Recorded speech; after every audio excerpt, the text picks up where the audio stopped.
Hello, welcome everyone to FMC here on Fightful Overbooked. I am Jeremy Lambert, joined as always by SP3. And this week, FMC stands for Friday Morning Chaos. Love it. I love it. This is the dad life that we live in here. DAD in the house. We're doing a whole dad stable of wrestling media. Jeremy is a he's a card member. He has his card in his wallet. Yes. Can't show it to you right now. It's far away, but he is card carrying member of the DAD squad. Luke Owen's a part of it. Alex McCarthy's a part of it. We rolling deep. Will Washington, Will Washington, he's a part of it. So we rolling deep. It is the dad life. We could have Kid run in, we could have EP run in. Who knows who's gonna run in on this show today? She's shaking her head at me violently. Oh man, yes, complete chaos this morning here at the overbooked headquarters. We are a little bit early. We're here to talk all non-wrestling stuff because wrestling is stupid and we talk enough about that. SV3, we got to start where I feel like we start every single week on this show. What's up with the Lakers? I feel like FMC has become how SP3 is feeling about the Lakers Central. Is basically yeah. I say all my thoughts for the Lakers for this show bi-weekly. Right now we're good because we're on All-Star break, so our record has not changed. So we haven't played. Is it good that you're on All-Star break? Because LeBron was making some headlines over All-Star break, and it was not a quiet All-Star break for you guys. No, we know that LeBron is on an expiration date that is the 2024 draft, and Bronny James coming into the league. I mean, at this rate, we might be in the running to draft Bronny James. So True. So he doesn't have to go anywhere. He can stay in Hollywood. He could do his thing, make another Space Jam movie, producing more of his shows, and he could play with Bronny James, maybe an older probably maybe Grant Hill stage for Anthony Davis where he stops getting injured and he's actually a serviceable player. Maybe that Westbrook will probably be traded by then. So, but yeah, he can have his new big three with his son. Is his son? I mean, I don't know what the report is on his son. I'm sure some team will reach on his son and bye, I love you. Yeah, I know it's gonna go off. It's fine. SP3 says bye.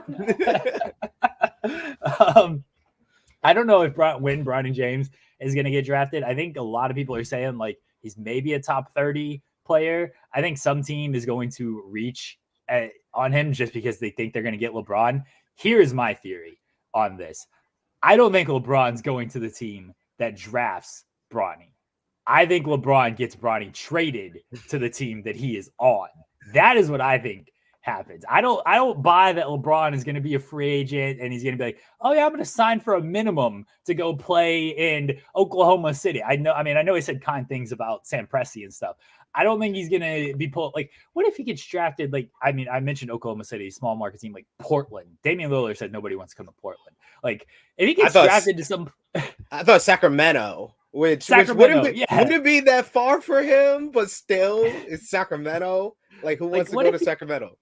What if he gets drafted by one of these teams? Bron's like, I ain't living there for a year. Like, I don't know about living there for a year. I think wherever LeBron is, because especially if he's like a second round pick, it ain't going to cost you too much to trade him. True. It'll like the team that drafts him will certainly have a little bit of leverage of like if you want this guy to make LeBron happy, you got to give up a little bit more. But I think LeBron is going to be like, yeah, trade for my son and have him come here instead of, I'll take the minimum and go play with my son. I don't buy that from LeBron James. I just don't. And it would be LeBron James to orchestrate a trade. We all know that's the kind of the moniker that he's gained.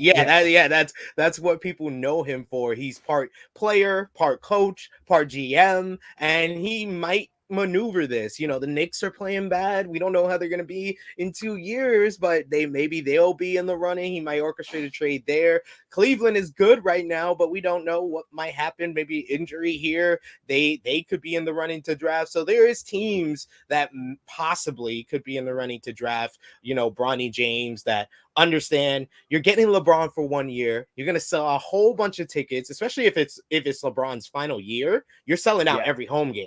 You're selling out every home game. You're going to sell LeBron out every road game. True. Yeah. If it's LeBron's final season. Yeah, like every single LeBron game is selling out that year because it's probably going to be your last chance to see LeBron. I know the road games won't help the team that he's playing for, but like you're selling out everywhere in his final year.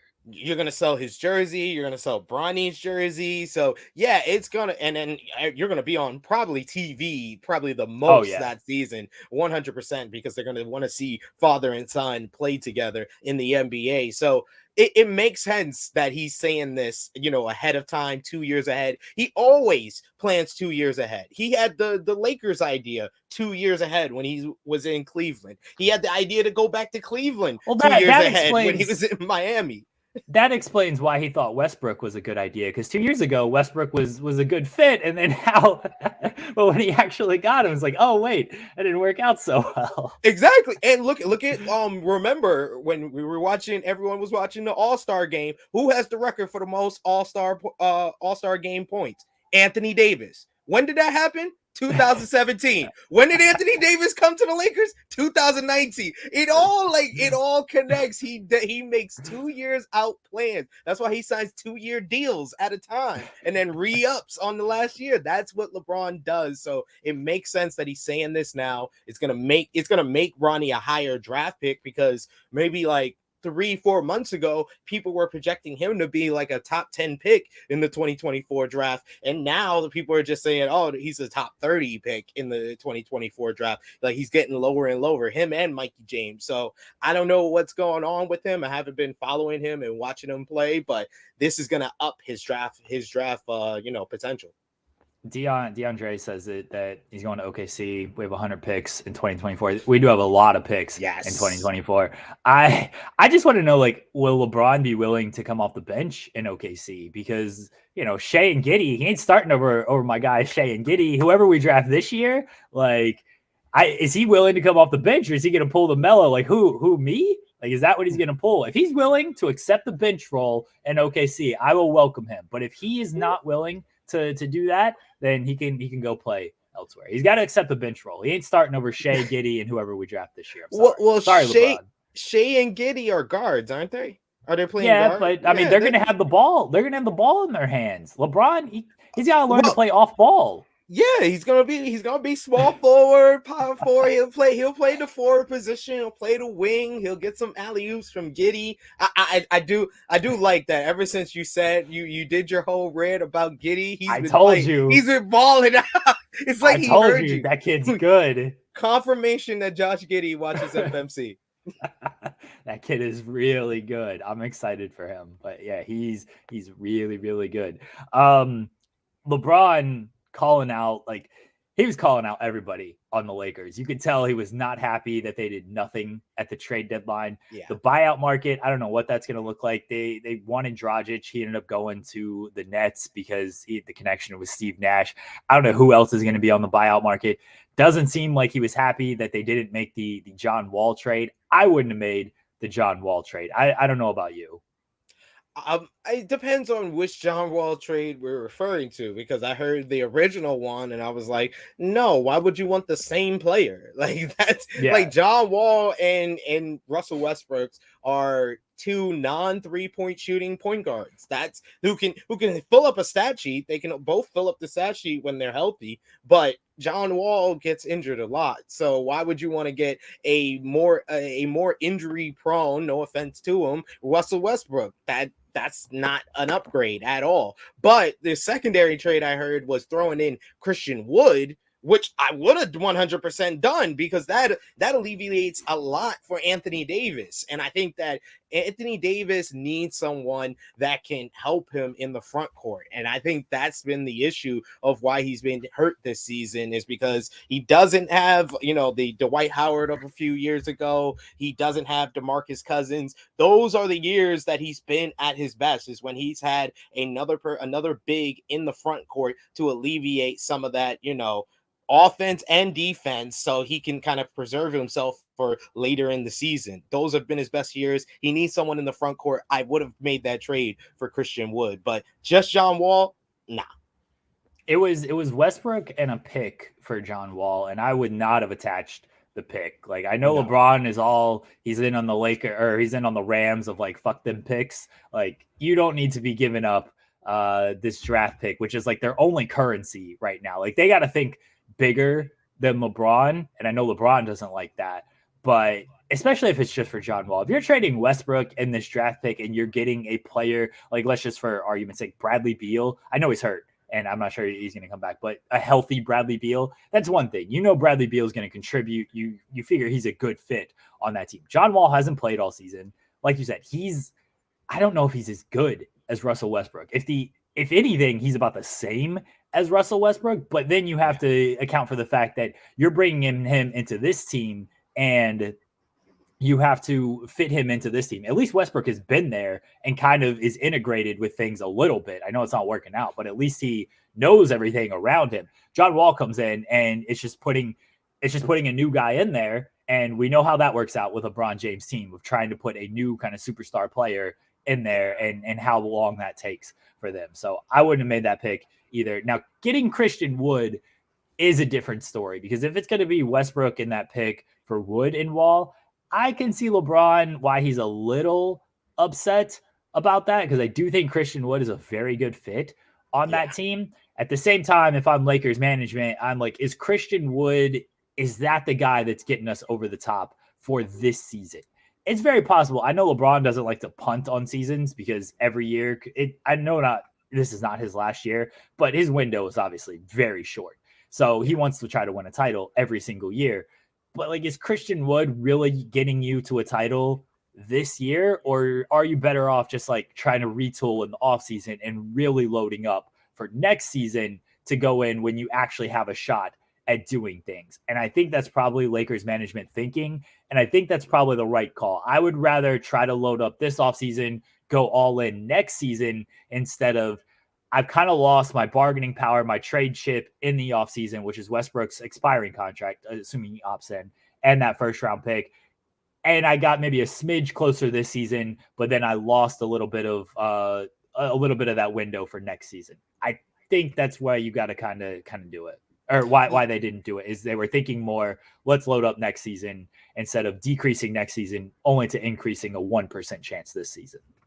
Yeah, and I think that was Rob Pelinka's thinking. Like, we did it your way, LeBron, in the offseason. You're the one that came to me with this Russell Westbrook trade, saying that this was what the Lakers needed to win the championship again, and it hasn't worked out at all. Like, you've been playing well, but the whole team, it just hasn't meshed well. So I'm going to do it my way. I believe in Rob Pelinka. He put together a championship team in 2019. That's why we won in 2020. He kind of tore it all apart and tried to make it a better team the following off season. But even that team is better than what we are right now. Like, at the end of the day, I'd rather be a 7 seed, confirmed for the play-in, just winning one game to get into the playoffs, than where we are now in this kind of middle ground where we're in the 9th seed, but our spot in the play-in is not guaranteed. Like, we're 1.5 games out of 8th place. We're about like 4.5 out of 7th or 6th place. So we're in that range where there is potential that we can get into a prominent playoff spot. And maybe we can win a game or two in the first round, but it doesn't even look like we're going to win a series with the team currently constructed. So it's time to focus on the offseason. Frank Vogel even said, like, we're probably not getting out of the play-in spot. Like, I don't know if you saw these comments by Vogel, but he's like, yeah, we're gonna be in the play-in game again. And I don't I don't disagree with that. Leland says the West is slightly open right now with CP3 and Draymond banged up. Yeah. I still think the Suns are very good. Like they're just a well-constructed team, and Chris Paul being hurt obviously hurts them. But Devin Booker, he's on a great run right now. Like that is just a team that just plays well, plays together. He got a lot of pieces in the right places.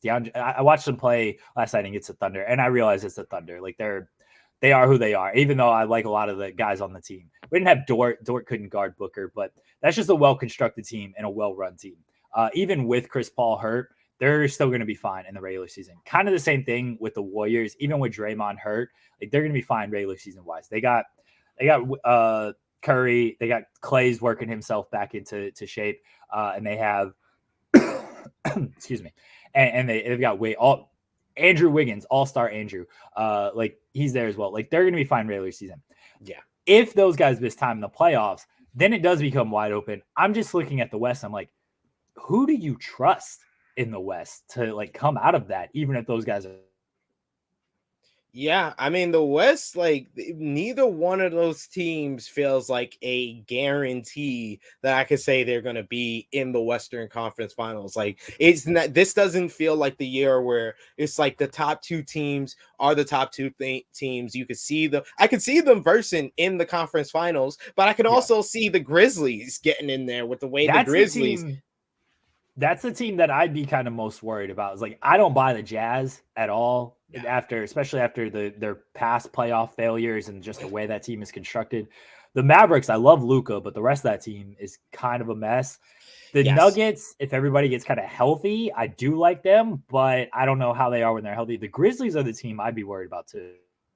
Yeah, John Wall is an MVP candidate. I've been sleeping on him, but I've been looking at the numbers and seeing a couple of highlights, and I'm going to definitely catch a couple of their games in the second half of the season because they got the bigs. They got John Morant, who's really going to, like I said, he's an MVP candidate. He's right up there with Jokic and Embiid in my mind, and if they can get in the top 2 seed, I think that he's going to edge out Jokic because like I think Jokic is getting off on, just numbers alone, but his team is not, to me, playing to their expectations. I would think they're banged up though. He's really carrying that team. He's really, they have no guard play. Like I've watched a decent amount of Nuggets and like they have no guard play. And I don't mean to interrupt, but I'm sorry. As a Kobe fan, when Kobe should have won some MVPs when we were in the bottom half of the West and we didn't win MVPs, and everybody told me, "Oh, you're in the bottom half of the West. They can't give you," even though he hit the second best player on his goddamn team was Smush Parker. Like, come on. And he had injuries. He had Chris Middleton as his center. He's always injured. And they didn't give Kobe. He averaged 35 points a game in 2006. 81-point game. Didn't give him the MVP. So why should Jokic? I know Westbrook got it as a 6 seed because he averaged a triple-double. Great. I agree with that because he had nothing on his team and he deserved that MVP for averaging a triple-double. That was the first time I seen that in my lifetime. But Jokic, he's averaging pretty much the same. It's not like he's averaging blown up numbers from what he averaged in his MVP season. I feel like I've said this for a while. I feel like Embiid is the MVP right now. And like I said, depending on the second half of the season and what the Grizzlies do, if they can get into those top 2 seeds with those injuries to the Suns and to the Warriors, I think John Morant is going to be in that number 2 spot. Leland says too early for Smush Parker slander.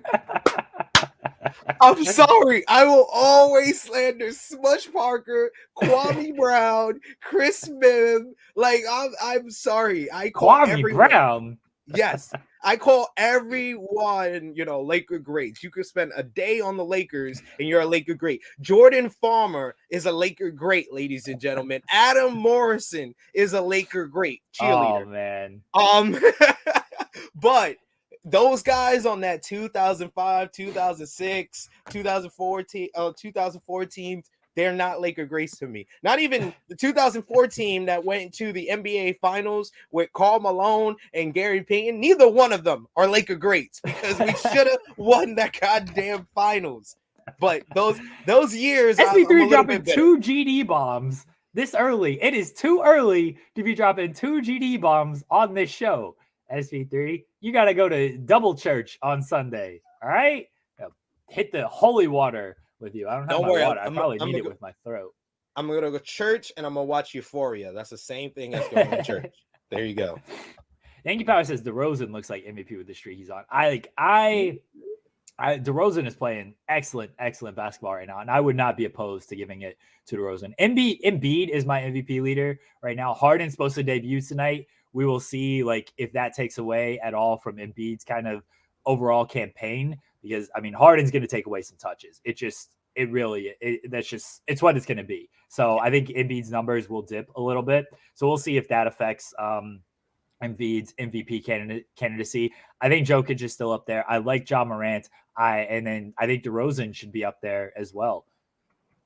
Yeah, DeRozan's definitely in that top 5. Like I was sleeping on him, but he's been definitely balling out the last couple of games before the All-Star break. So I got to give it to him, and he's another one I would put ahead of Jokic. I would put him ahead of Jokic. His team has been balling. He's been the leader. He's been a difference maker. Jokic.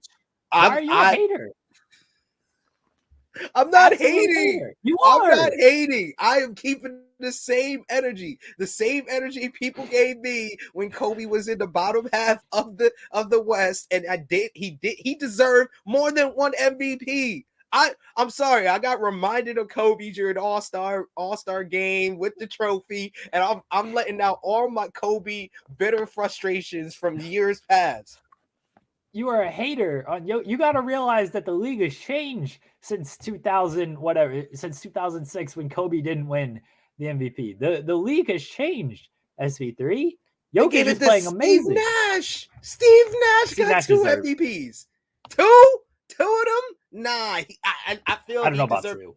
He deserved it more the second season, more than the first season to me. I know it was the big surprise. He was the difference maker, came on the team. They got to like a top seed in the West. It makes sense. I understand that. But look at Jason Kidd. Like, keep that same energy. Jason Kidd deserved an MVP in 2002 with the Nets. Like, he was a difference maker for that team, and they were the leader in the East. He should have won an MVP. I'm not just talking about just Kobe keeping the same energy that you kept with Kobe. I'm keeping the same energy across the board. Jason Kidd deserved an MVP more than Steve Nash deserved 2 of them. Steve Nash deserves all the MVPs. That's my favorite player of all time. I mean, outside of Jordan, but he deserves all the MVPs if we're being honest about things. So the league has changed. SV3. I don't think Jokic is going to win it, especially after winning it last year. Usually, I mean, they sometimes like to go back to back. Like Giannis won it back to back. I think Giannis is in the conversation as well, but there is just going to be a lot of voter fatigue with him because he's already won it twice. He's got the finals MVP. He's got the finals last year and everything. So it's a lot like LeBron, where LeBron probably should have won it for about 10 straight years. But it's like, we got to give it to Derrick Rose this year. And look, Derrick Rose played great that season, but LeBron really should have won it basically every year he's been in the league during the Cavs and the Heat run. Same thing with Jordan. Like, Jordan shouldn't have lost it to Karl Malone. No, I mean, all of it's Karl Malone. Fuck that guy. But like, Jordan should have won those MVPs, if we're being honest. But it's like, Jordan's already got like 15 of them. He's already got all these finals. Let's just throw Karl a bone here. He's going to lose in the finals to Jordan anyway. Let him have an MVP on his resume. Like, that's really a lot what it comes down to. Jokic got it last year. They're going to look for somebody else. Giannis has already got a bunch of accolades. They're going to look for somebody else. So it's Embiid's to lose at this point. And I'm looking forward to Harden playing tonight. We'll see how it works. Doc Rivers is saying all the right things. Of course, what Rivers says and what he does are two different conversations, but should be interesting with those two. Sixers should be they're going to be an interesting team to watch this latter half of the season. Yeah, what they do the second half of the season is really either gonna confirm or it's gonna deny Embiid another MVP, because in my eyes, he should have won last season until he got injured. So I hope that he can continue to play. He stays healthy. They could stay in that top 4, maybe even get a little bit higher. And I think that he locks in his MVP. I got him. Then I'll go John Morant. I already convinced myself throughout this show. Jokic, DeRozan, Giannis as my top 5 for MVP right now. Going into the second half of the season, I think, yeah, Giannis. I feel like Giannis will probably win another MVP maybe in a year or two. I just feel like, as the Bucks are currently constructed, it's really going to be a difference maker year for them. I think if they make it to the conference finals, they might put this team together, maybe get maybe a couple more role players to kind of push them ahead to get another championship. But I feel like this team, as currently constructed, has about like 2 years expiration date on them before the front office is really going to tear them apart. But I think in that time, Giannis, if they do tear it apart, they're going to keep Giannis, of course. So he might win an MVP if he doesn't have the guys like Middleton and Holiday around. They'll probably be like, you know what, we should give Giannis another MVP down the road. So I think that might happen. But for right now, he's good in the top 5. But the Bucks, they're a dark horse in the East in general, in my opinion. The East, I like how you're calling the defending champions a dark horse. They're the defending champs. SB3, I don't think they're Dark the dark horse. I still think they're the favorites. Honestly, like I'm always taking the defending champs unless there is a major overhaul or big injuries or something like that, because they're the defending champs. Now they don't have Lopez, and that's a big loss for them. But they still got Giannis. They still got Middleton. They still got Drew Holiday. They've been there. They know what it takes to win. Like, I still have them as the favorites. But the East is stacked. Like, 1 through 8 is just insane right now. And like the Nets are like the 8 seed right now. And I know they've been banged up. I know like they just don't have anybody on their team. But healthy, if they get healthy with Durant, it seems like Kyrie will now be able to play home games by the time the playoffs roll around. Ben Simmons coming in there. That's a tough team. You got Kevin Durant, you're going to be tough to play against. The Celtics have really turned it around over the past couple of months. They've been playing great basketball. Like, the East is insane. The Bulls are obviously up there. The Heat, I think they're like the 1 seed right now. They are kind of the sleeper team. I think they're the favorites right now. I think just really? the way I've seen the Bucks play, it's not very, outside of Giannis and Middleton. Middleton's not very consistent. I didn't think Middleton even deserved to be an all-star, if I'm being honest. I'm just slandering everybody today, but I didn't think Middleton had that great of a season. He deserved previous all-stars. I felt like this one, Jared Allen shouldn't have been a replacement. He should have had that spot from Middleton, in my opinion. But I just feel like he's not very consistent this season. They have a couple of injuries, like you said. Brook Lopez is out, so that's why I called them a dark horse. I shouldn't call the defending champions a dark horse. I was wrong for that. I think right now it's looking like those 2 teams, the Heat and the Bucks, which has kind of become a rivalry now. Yeah, it definitely has. It definitely has. I'm just looking at the East State. Like the Cavs, they're going to be a tough out. The Cavs and the Raptors are 2 teams that, because they are young, I mean, the Raptors have been there, but a lot of the guys that were on the championship team aren't there anymore. At least Siakam's still there, but Kawhi and Lowry were the 2 engines for that championship team. They're gone. And now you're asking guys like OG and Siakam to play bigger roles, and they've done great. But then they have the young guys around them. Barnes, I like the way he plays. So he's been good. Toronto has like this defensive team that might be something in a few years. Nick Nurse is a tremendous coach too, like an excellent coach. I'm very surprised by the Raptors being this good. I don't think Scotty Barnes was a reach, because I think he did play himself into a top 5 pick. I know that there was a lot of talk that he was going to OKC at 6. People thought he might fall to there, and the Raptors took him before them. I'm happy we got Josh Giddey, but shout out to Scotty Barnes, who's been playing great. And that Toronto team, they just play hard. And again, Nick Nurse deserves a lot of credit for what he's done with that team. But like, those are the 2 teams that I'm like, they're kind of young. We didn't expect them to be here at this point. Don't really have like the quote unquote star. Like, I know Garland is playing great for the Cavs. Jared Allen has turned, like, I always liked Jared Allen on the Nets. I did not think he was like this good of a player and would be this impactful of a player. Did you see what he did at the All-Star game? Like, he was the real MVP in that 4th quarter when the game was on the line. He was the only one in the paint playing defense, and I was like, "Yo, KD, that was the Harden pick. That was the hardest. You could have picked Harden and gotten a big. Like, come on, man. So yeah, that was a fun, and he really showed out in that couple of minutes there, and he's been a difference maker. Like, I thought that they had too many bigs in Cleveland, and it wouldn't be able to work, and they'd be like splitting time with everybody. But Mobley's been playing well, Jared Allen's been playing well, so Cleveland has the bigs, they have the guards with Sexton, Sexland as they call them. So that backcourt, so they got a nice little core that I think that they're going to be good for the next couple of years.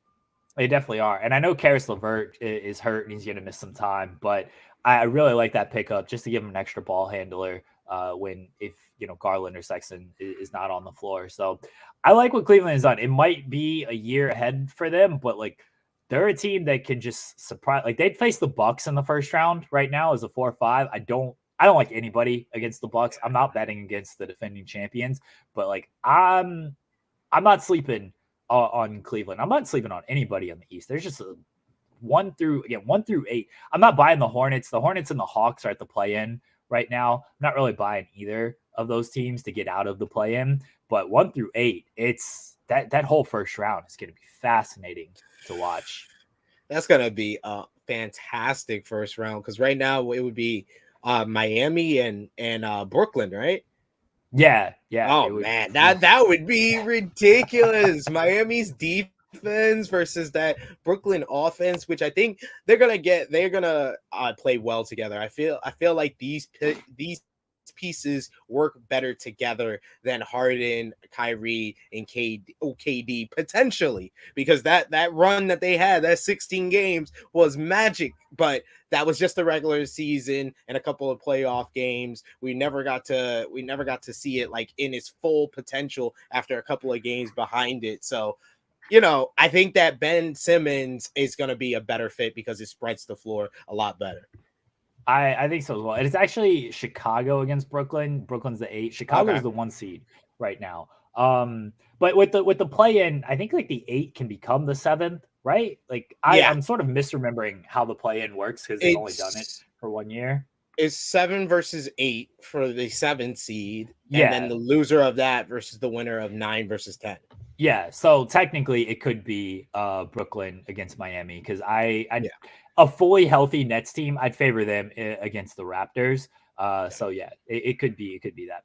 I'd love the play-in, by the way. I think it was a great idea by the league. I know LeBron hates it because he hates it, and then like he needs it. He needed it last year. He's going to need it again this year. Honestly, he is. Yeah. He needs to stop fronting over there, bro. Like you need this. This is better for the league. More games in the playoffs, and it has the playoff feel to it. It gives more teams a chance to be in the playoffs, so it makes things very exciting. And I do agree, it's been a great addition to the NBA.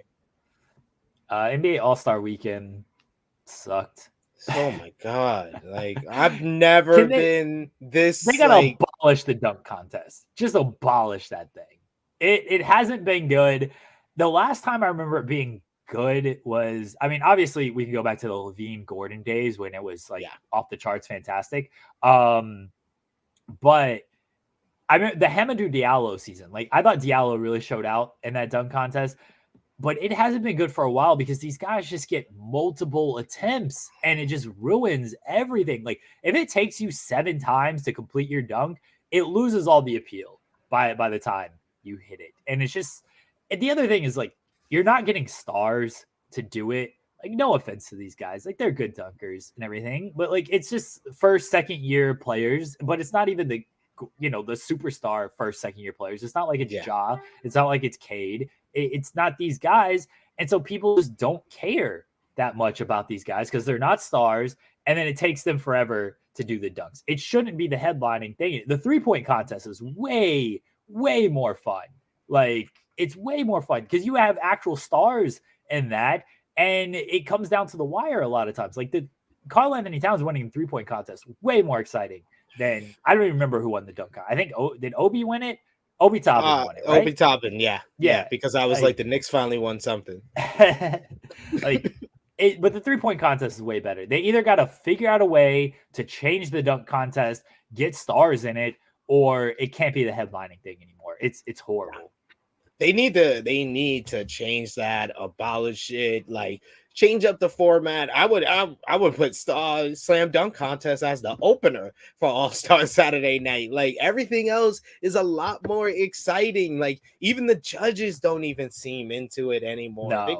They're giving 10 for corny dunks. It's like, yo, y'all are just giving up. And then these guys, what they went 10 for 27, I think the stat was on It's dunks. awful. On dunks, not 3-pointers, on dunks. They went 10 for 27 total between all the contestants. That's embarrassing. Yeah, throw this whole thing away. But yeah, to me, I feel like 2017 was the last time it was exciting. Since then, we've had maybe one guy, show out in a dunk contest. But as far as like the dunk contest feeling exciting, feeling like it should be the main event of All-Star Saturday night, was the Levine Gordon series. Like that was the last time. And maybe Gordon getting robbed the year after, because he definitely did. He should have a slam dunk contest win. But yeah, that was also intriguing and at least had a hook to it for the slam dunk contest. And it came down to the wire with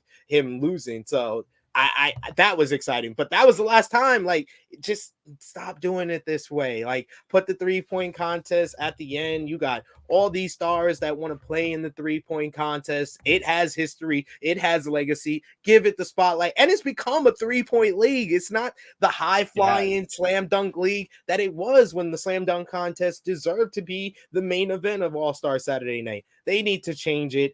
I'm like in the middle on the fence with the All-Star game format. I feel like I like it. I feel like I like it, especially after this season, where every fourth quarter now, since they've changed the format, it comes down to that wire. It comes down to that game point, and it feels like a game of street ball with the NBA All-Stars a little bit in that fourth quarter, where they're playing hard. They want to get to that, to that point total, and it always comes down to a game point. I like that because it brings me back to my days of playing street ball, so I like that a lot. I like the All-Star format because I think ever since they switched it, it has every fourth quarter has been pretty exciting. I remember I think it was the first year they did it when LeBron and Durant are just double teaming Steph Curry on the final possession. Like that was just tremendous theater. So I like the All-Star game format. I want to know. I didn't think this year's game should have been close. I want to know how in the world Durant let LeBron get Curry and Giannis on his team. Like that team LeBron seemed unfair this year. Like really unfair. And I realized like Steph had 50 in this game as well. Like it was really it was unfair. On 16 threes. Oh my god. That was just like a display. And I know no defense is played in the NBA All-Star game, but he's literally shooting the most difficult shot you can shoot without defense, and he's making it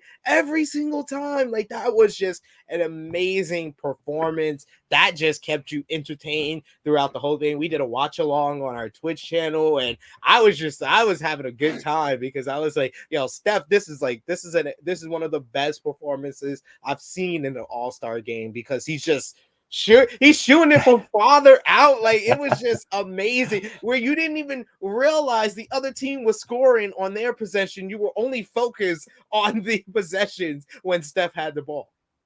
He's the most exciting player to watch in the league. Like when he gets rolling like that, there's nobody just more fun. I mean, as a Thunder fan, fuck him. But like when he gets when he's not doing it to my team, when I have no stake in it, there's nobody I'd rather watch in the league than Steph Curry. Now, when he's doing it to my team, again, fuck him. But yeah, the All-Star game where he just went off was just an insane performance. The one where he's like shooting from half court, and he's turning and running back while the ball is still in the air. Like that man knew that half court shot was going in. It's like, man, that's sickening. I love the one. I love the one on the sideline where he hits it, turns around, he's like, "Did it go in?" Yeah. That was just, oh my god. He's just he's got charisma for days. He's a cold man, and like the Cleveland fans were booing him by the end of the night. Like they couldn't even boo him, because how can you boo that performance?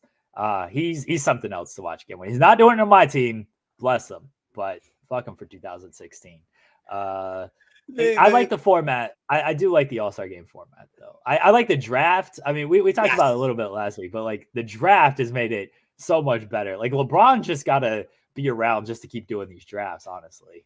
Because we need someone to be able to beat him. All you have to do is don't try to be slick. Don't try to go for the players you like the most. Like, you have to split up this trio of Steph, Giannis, and LeBron. Like, no one's going to beat that team. You can't allow LeBron James to draft either Steph or Giannis. Like, I know 9 times out of 10, he's going to get the first pick. So he's going to pick one of those two guys. But you then pick the other. Don't let him get both of them. That has just confused the hell out of me when I was like, KD, I know you're not playing, but do you care? Do you care about this draft? Like, what are you doing? He was supposed to play. It was a last minute. Was he supposed to play? No, at the draft time. No. You're right. You're right. I forgot he was like actually injured because he had the unfortunate family passing. And so I was thinking, oh, that's what took him out of the game. I legitimately forgot he had been injured, and that's why the Nets are like 1-8 in their past 9 games or something. Like they're a train wreck. But once he gets back, I think Yankees Power, resident Nets fan, said he's supposed to be back next week. Nice. Draj is supposed to play. Like, I look forward to watching fully healthy Brooklyn Nets because, again, I much like Steph Curry, fuck Kevin Durant, but I love watching that man play. Tremendous basketball player, but he can fuck off as well. I basically hate like everyone in the league, but I love watching everyone in the league. I just don't like them. They've done something to my team that has made me dislike them. That's how I felt. Like when Kobe was in the league and I was a Laker fan, I hated Portland, I hated San Antonio, I hated Sacramento, and I hated anybody who played on those teams. I hated Detroit Pistons. Well, I kind of do still, and I feel like they're getting their redemption for beating us in 2004. So there's a bunch of teams that I still hold animosity to for either beating us or abusing us on the court. Yeah, I mean, Dion says 8 years and fuck him. Yes, like we had a team, 2016. If he could shoot the ball better in Game 6, we win that game. You know, the best shooter, one of the best shooters of all time, all of a sudden can't hit a jump shot. What are we doing here? And then in the offseason, we're about to get Al Horford. We're about to run a team that was Russell Westbrook, Kevin Durant, Andre Robertson, and I know Robertson has a lot of flaws offensively, but defensively, he was needed. Not Serge Ibaka, but Al Horford and Steven Adams with Victor Oladipo coming off the bench. That was going to be our lineup. Our closing lineup was going to be Russ, Durant, Oladipo, Horford, Adams. That's a very good closing lineup. Yeah. It's a very good team. And then whatever Presti did in the margins as well, which he probably would have done some good things in the margin. We're about to have a good team in 2016-17 after Durant shit the bed in Game 6. And then he ran to Golden State. He said, let me join the team that beat me. Not Kevin Durant. Okay? You know, I do this. I knew it was gonna happen too. I literally was calling it I think it was the 2015 off season when everybody was talking about, oh, Durant, is gonna be a free agent. Where is he gonna go? A lot of people were saying he was gonna re-sign with the Thunder. I was like, he's gonna go to the Golden State Warriors, and people laughed at me. I was like, he's gonna go to the Golden State. I can blame you. I will blame you then. I'll blame you for this. Blame me, because I have known where Kevin Durant was gonna go twice. That one was kind of, I guess, premonition or something. Just was like, I was like, man, the Warriors just won the championship. Imagine if they added KD to their team, they'd be unstoppable. I didn't. I felt like I was talking out my ass, but it happened to be right. And then I told y'all before, my nephew is well connected, and he told me like an off season or two before he went to Brooklyn that him and Kyrie was going to Brooklyn. He was like, Kyrie and KD, they've been talking, man. They going to Brooklyn. I was like, man, you lying. They ain't gonna do that. They're gonna go to the Knicks. They're gonna go, if they're gonna go to New York, they're gonna go. Nobody to the goes to the Knicks. I just thought, if you're gonna go to New York, why not go for the more famous team? Why not play in Madison Square Garden? Why do you want to play in Barclays Center? I don't like going to Barclays Center. I've seen some of the best wrestling shows I ever seen. Like, I was at Takeover Brooklyn. I was at Takeover New York. Those are two of the best events I ever seen. But I don't enjoy going to Barclays Center. I don't enjoy going to Brooklyn. Like, I had family out there. Brooklyn is a place full of art. It has a lot of great things for you to see. I've even worked in Brooklyn, but I grew up in Harlem. I live in the Bronx. That's a long trip for me, so I don't like the Barclays Center that much. I'd rather go to Madison Square Garden. Has all the history. It's in Manhattan. There's multiple things to do before and after. That's the place. So I thought KD and Kyrie was gonna go there, but I was wrong. My nephew was right. And then I learned later on how he knew all that. Yeah, and, why he was right. Yeah. I was like, I didn't know you had the intel. I knew he also one of I think Kyrie's sneakers or clothing lines. He also designed that because he's a clothing designer. So I knew he had been working with Kyrie close, but I didn't know he got that close that he got with the sister. I was like, man, you in the family now. Damn. Yeah, we had some bonus. He was a rookie. I don't think he would have played too much on that team. He ended up playing more because Durant left, and then we blew up the entire team. Ilyasova probably would have played a lot more because everyone said, "Oh, OKC needs shooting." Ilyasova was a great stretch shooter, and he ended up getting traded for Jeremy Grant, which even if they had made that trade, that would have been a good trade. So. Mm-hmm. And we were there. We were ready to do it in 2016-17. And Durant said, let me just go get this free ring. So fuck him. I'm not getting over that. Great basketball player. I love watching him play. In 2K, he's one of my favorite players to use. But I'm not getting over that. All right, I'm gonna hold that grudge forever. I don't blame you, and I'm not judging you because Paul George wasn't on our team, but he kept saying that he wanted to be a Laker, and I will never forgive him for going to staying in OKC and re-signing there, and then the following year going to the freaking Clippers. Like, come on! If the Nets are the little brother, look, the Lakers did not have the draft capital that the Clippers had to make that. Like, true. Just they did not have the draft. They didn't have nobody as good as Shea to give up to get Paul George. But I'm just saying though, like, he could have signed with us and he could have played with LeBron, but he said, no, they embrace me. I want to stay here. I'm gonna stay. And then he left after 1 year. And then he left after 1 year to go to LA. Like, that's the mind blown. That's why I'm like, I have nothing against OKC. Y'all made the right decision. Y'all go with the team that has the more draft capital so you can, build up like y'all have been doing. Great for y'all. I'm talking about Paul George's thought process of, no, I'm not going to sign with the Lakers. They've embraced me. I'm going to stay in OKC. And then the following year, going to LA, but to play with the goddamn Clippers, man. I will never forget another GD. We got to get a swear jar for SP3 on this show with the GDs that he is dropping. All right, that's more church for you, SP3. We got to start a FMC swear jar every time SP3 drops a GD. We got to put money in the swear jar. All right. I'm gonna watch more Euphoria. I'm gonna watch Euphoria today. Go to church. Now, Paul George, like I was happy he re-signed because I definitely thought it was just a one and done type thing, and I thought like that team. I understand. We have this great 8-game run, and then Robertson gets hurt. Melo was never a great fit, but he resigned. And I thought that team was very good. And then George blew out his shoulder, and then he couldn't shoot well. I was glad that he ended up was like, oh yeah, like let me just like leave because I didn't think the Westbrook George duo had a long shelf life to it. Like if he had stayed, it probably would have just been another disappointing first round exit. So I'm like, yeah, cool, dude. If you want to like leave, especially with what the return was. I was cool with that in hindsight. But when I found out he was traded, it happened like 3 a.m. in the morning, my time or something. And my buddy texted me. He's like, dude, Paul George just like got traded. And I wake up and I'm like, what? huh? And then I'm reading all this stuff and whatnot. I was like, man, fuck Paul George as well. But then I saw the return. I was like, all right, you know what? Like, I was sad that this is how it came to the end, especially after he was like, oh, I'm going to sign a 3-year deal. I love OKC. We're going to make this work and everything. It's like after 1 year, you were quitting. Like, come on, dude. Come on. Like, after 1 year, you're out. In hindsight, 2020, what we got in return, I'm cool with it because I don't think that it's probably a first round exit and done.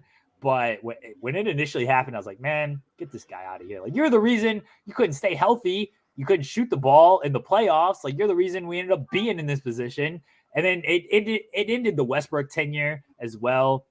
Again, hindsight, great. Like, Westbrook, they traded him as high as they possibly could. Somehow got not only Chris Paul, a draft pick attached to Chris Paul as well. And, you know, that set us up very well because that Chris Paul season, probably my favorite season outside of the Russ MVP season. That Chris Paul season, one of my favorite seasons when it comes to OKC because there was no pressure on that team. Chris Paul embraced that role as a leader. Like, they were just fun brand of basketball to watch. Like, I mean, the 2016 team or the 15-16 team was the best team we had as far as recent memory. Obviously, the Westbrook injury season was probably the best team we had. And then the trio that went to the finals was obviously a great team as well. As far as like regular season goes, that 15-16 team was a slog to watch in the regular season, like an absolute slog to watch. Like, they were the 3 seed.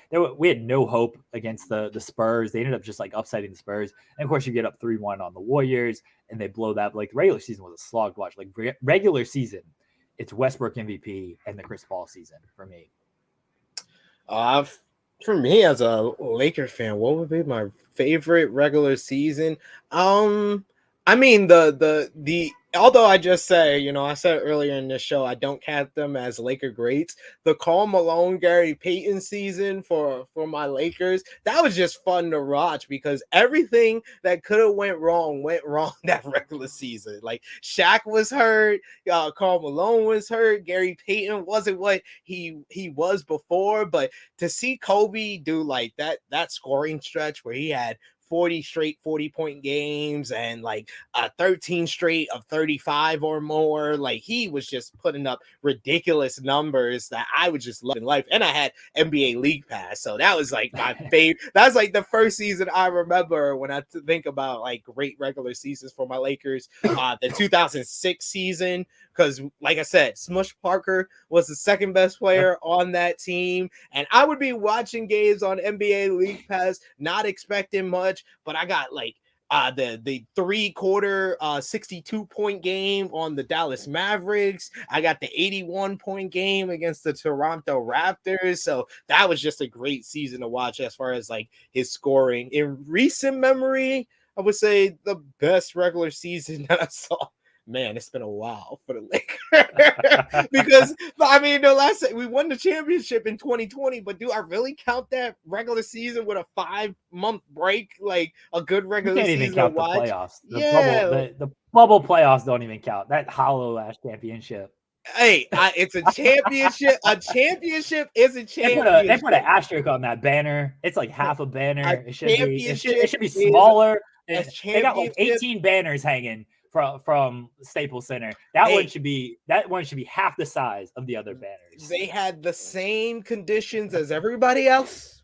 They got the job done. They did what they had to do. Banner. They did what they had to do. I was a guy who was saying for years that the 99 championship for the Spurs deserves an asterisk because that was a shortened season and they were versing an 8th seed. I said they deserve an asterisk, but I was wrong, ladies and gentlemen. There's no asterisks in championships. That banner, you know how banners are usually made of whatever material they are made of. What material are these banners made of? It's like thread and stuff. Yeah. No thread. Like, you know, it's very nice material. That banner should be just a lamination. It should be a piece of paper laminated, and that's the banner to represent the bubble.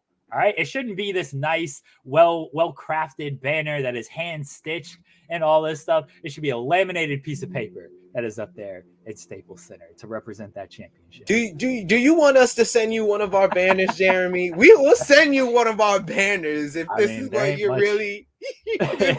This is the real issue here, because I think it's an issue of you having banner jealousy. You're having banner jealousy, sir. Because we got 17. We got 17 of them. Yeah, we got some nice regular season division banners and one Western Conference Championship banner. That's about it. That's all we got. We got Nick Collison's jersey hanging from the rafters. I think that's about it. But there should still be a lamination on that banner. That's what it should be. A laminated banner. All banners are created equal, ladies and gentlemen. Nope. No, not at all. Banners are created equul. We have 17 championships, and we will beat the Celtics to 18. I believe. Let's talk about. There was no new South Park this week. I know. I was like, I literally waited till like real late last night. I was like, oh man, I gotta watch South Park before FMC. Let me see if it's on. And I'm like, wait, no new South Park? I was going to watch it this morning. It's like, oh, I got to catch up. I got to watch it before the show. And then I saw it wasn't new. There was no new episode. I was like, oh, okay. But last week's episode, I didn't care for coming off episode 2. I wasn't like a huge fan of it. What'd you think? Nah, I mean, honestly, the I was like waiting for like, okay, what's the thing this week that this is like, and it didn't hit me like it did the last 2 weeks, where everything for like the final 15 minutes were really funny. When I realized the joke, it was just like, okay, city people coming in. Cartman was funny. I'll give Cartman he's always guaranteed for a laugh, and you kind of could see why he was doing everything. But it just the commercial and then the song, that was the only thing that really was like humorous about that last episode. It just didn't hit the same as the first 2. Like they've done the city people kind of invading stuff before, like the Whole Foods and everything. This was just a different take on that. And then the way they talked and stuff, like MacBook, like it was cool like at first, but then they just kept going with it, and I was like, okay, I get it. It just didn't feel like they had a fully out idea. And then making fun of realty and whatnot, like sure, it felt like it wasn't super topical or anything. I did like the relationship between Cartman and his mom, and how Cartman was just like, you need to take care of me. But they've done stuff like this before, specifically where I think it was the iPad episode where like they're at the store. It's like, you're trying to fuck me here. Like at least use some lube. Like they've explored their relationship before, and I do like when they do that kind of stuff. But this episode didn't strike me, especially the way after episode 2 did, which was just one of the all-time great episodes. And hopefully we get more follow-up on that story with Tolkien and his family, and Stan and his family next episode. I like that they did kind of do like the little touch on it, because they weren't in the episode with Cartman selling Tolkien's old house. That was nice acknowledgement of it, where you can like see that it is a serial season, that they're keeping things consistent with that. But yeah, it just wasn't enough focus on that, and they kind of had the focus like the first 2 episodes was like Randy and stuff, and then stuff with Cartman. They need to blend it. Those are your best 2 characters, Randy and Cartman. Whenever those episodes are focused on those 2, those are the episodes that are the funniest. Yes, I didn't care for it. Hopefully the following week or next week is good. It seems like it's supposed to be back next week, so hopefully it's a good episode next week. We'll see where they go with everything. Any other thoughts on South Park? No. They no episode this week. I was just disappointed, but maybe it was disappointing. Maybe they needed a week off after a week episode. So maybe. And then last thing I want to touch on is the challenge is just creating an entire challenge universe now.